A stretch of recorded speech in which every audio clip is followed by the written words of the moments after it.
वट सावित्री व्रत की कथा। भद्र देश के एक राजा थे जिनका नाम अश्वपति था। भद्र देश के राजा अश्वपति के कोई संतान न थी। उन्होंने संतान की प्राप्ति के लिए मंत्रोच्चारण के साथ प्रतिदिन 1,00,000 आहुतियां दी।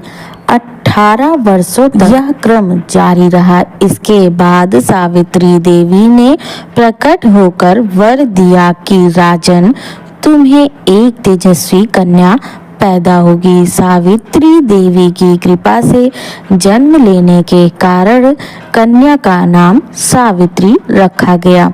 कन्या बड़ी होकर बेहद रूपवान हुई। योग्य वर न मिलने की वजह से सावित्री के पिता दुखी थे। उन्होंने कन्या को स्वयं वर तलाशने भेजा। सावित्री तपोवन में भटकने लगी। वहां साल्व देश के राजा धूमतसेन रहते थे। क्योंकि उनका राज्य किसी ने छीन लिया था, उनके पुत्र सत्यवान को देखकर सावित्री ने पति के रूप में उनका वरण किया।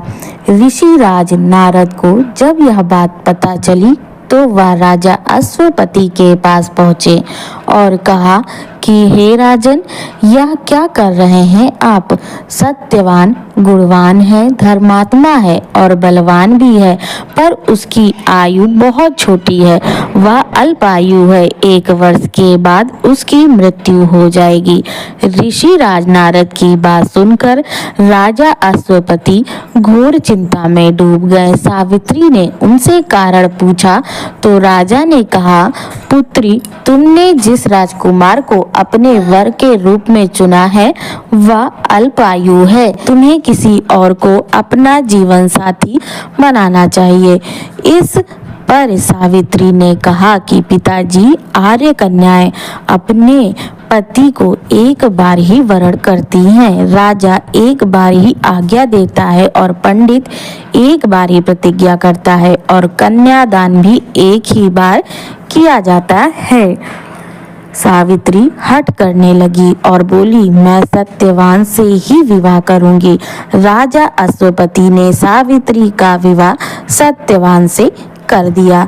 सावित्री अपने ससुराल पहुंचते ही सास ससुर की सेवा करने लगी।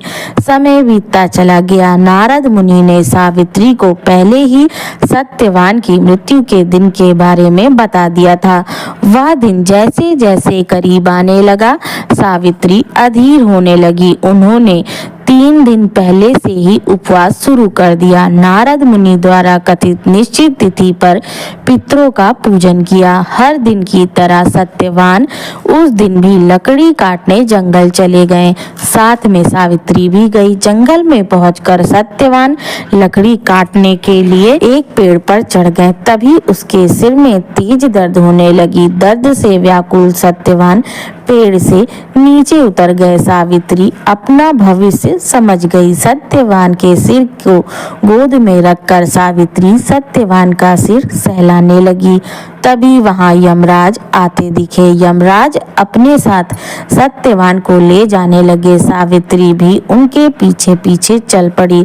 यमराज ने सावित्री को समझाने की कोशिश की कि यह विधि का विधान है, लेकिन सावित्री नहीं मानी। सावित्री की निष्ठा और पति परायणता को देखकर यमराज ने सावित्री से कहा, हे देवी, तुम धन्य हो, तुम मुझसे कोई भी वरदान मांगो।